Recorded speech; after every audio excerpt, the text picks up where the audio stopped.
Good morning, students. In today's class, we shall start with the poem The Voice of the Rain, composed by American poet Walt Whitman.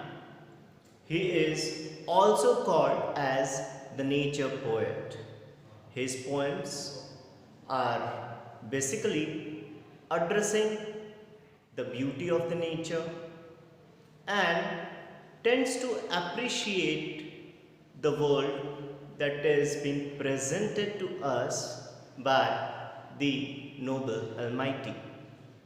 First and foremost, we will go through the entire poem at a glance. Try to interpret it in your own words.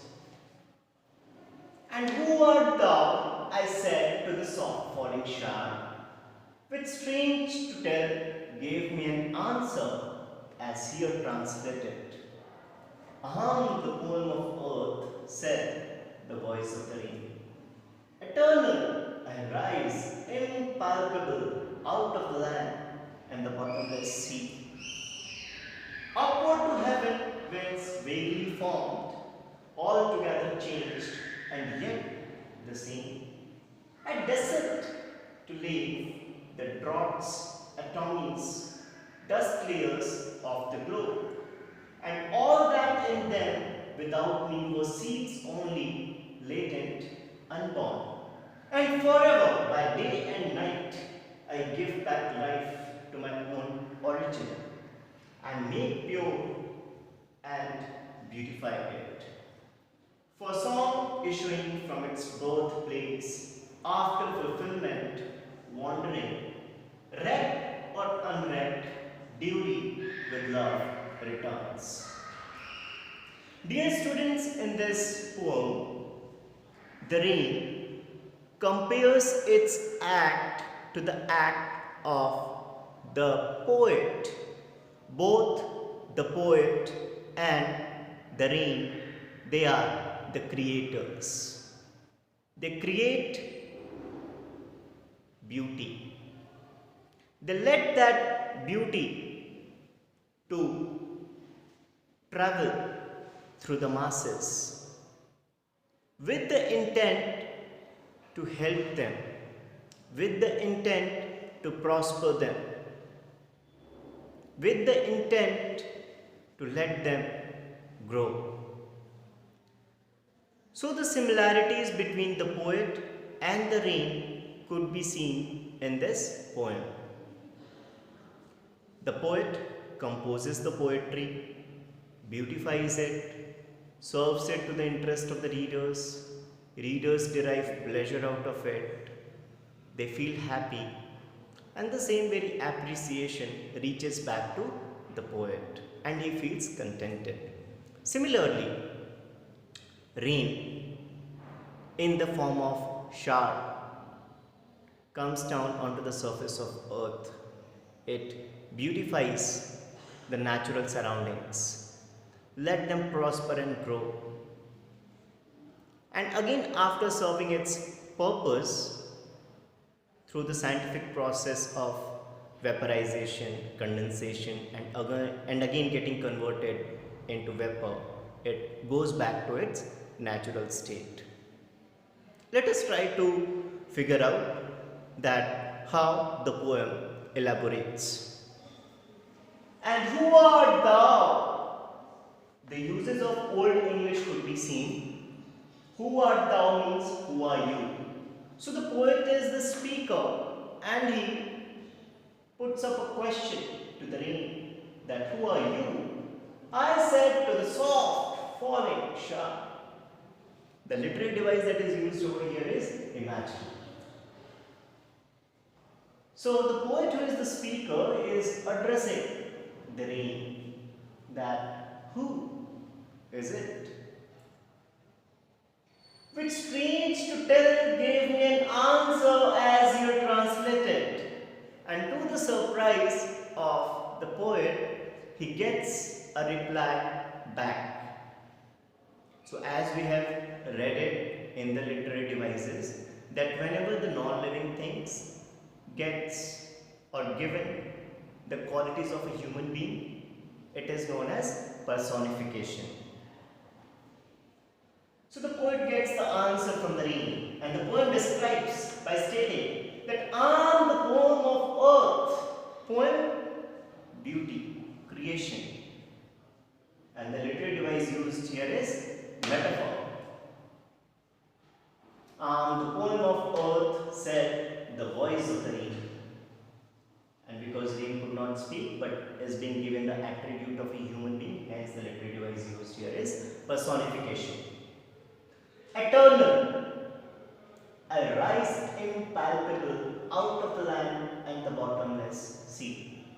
Rain describes itself to be a never-ending factor that keeps on rising to such an extent that it could neither be imagined nor described. Out of the land and the bottomless sea. So both the philosophical connotation and the scientific facts are brought over here. You are very well aware about the process of vaporization, that the water droplets rise from the sea in the form of vapor. It forms clouds, and then again after the process of condensation it falls back. The same very notion is being presented over here. And rain describes itself to be eternal, never-ending phenomena that could not be described in words. But however it keeps on rising every day out of the land and the bottomless sea. The literary device used in bottomless sea is hyperbole, that is an exaggeration of facts and figures. Upward to heaven, whence vaguely formed, all together changed and yet the same. So after the process of vaporization, the rain rises towards the heaven, where in the form of cloud it gets a new formation. However, the form has changed from vapor to water droplets, but still the origin remains the same, that is the rain. So whether the droplets convert into form of vapor or it gets converted into the form of water droplets, the origin of it remains the rain. A descent. Descent means to fall down. To leave the drops, atomies, dust layers of the globe. So the rain is a life giver.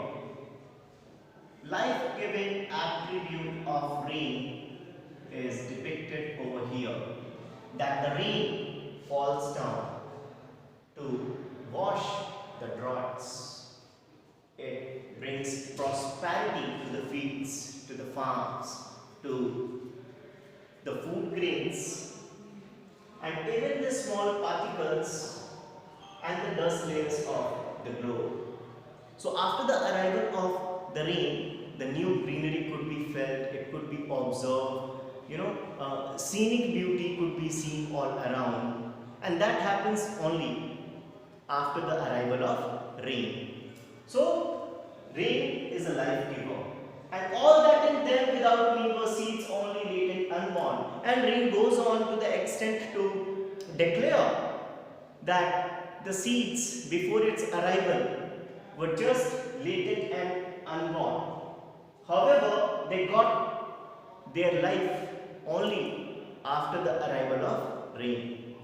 So, rain showcases its nurturing attribute. It is like a mother figure that nourishes the entire mankind and the nature. And forever by day and night I give back life to my own origin and make pure and beautify it. So the rain indulges in a never-ending phenomena by working continuously 24/7 around the clock to serve the humanity, to serve the people, to serve the nature by making it pure and beautiful. And at the end, again as I had stated it right in the very beginning, the rain will compare its noble deeds to the deeds of the poet. For song issuing from its birthplace after fulfillment, wandering right or unread, duly with love returns. So just like the poet who creates an art, let it travel miles, and with the beauty and the appreciation, he gets the love returned back to him. So in the similar way, whether the people care for it or they don't care for it, poets and the rain are completely unaffected. They are concerned about their art, they are concerned about their work, they are concerned about serving the people and the society at large. And in the process, nothing could hamper them, nothing could deter their determination. They remain focused completely, right? And they depict thorough attributes of being a life giver. So dear students, with this the poem gets over. It describes the entire life cycle, that just like in our Hindu mythology, life is a never ending process. Birth will result to death, death will again give rise to birth. So similarly, the rain will also rise from the bottom of land and sea. It will form vapors. Further, it will get the shape of clouds. Through the process of condensation, it will come back on the ground to beautify the nature and the earth, and again the process will get repeated again and again. So it is a never ending process. Second, the philosophical connotations are being presented along with scientific ones. With this, we have come to an end of this poem. Thank you so much.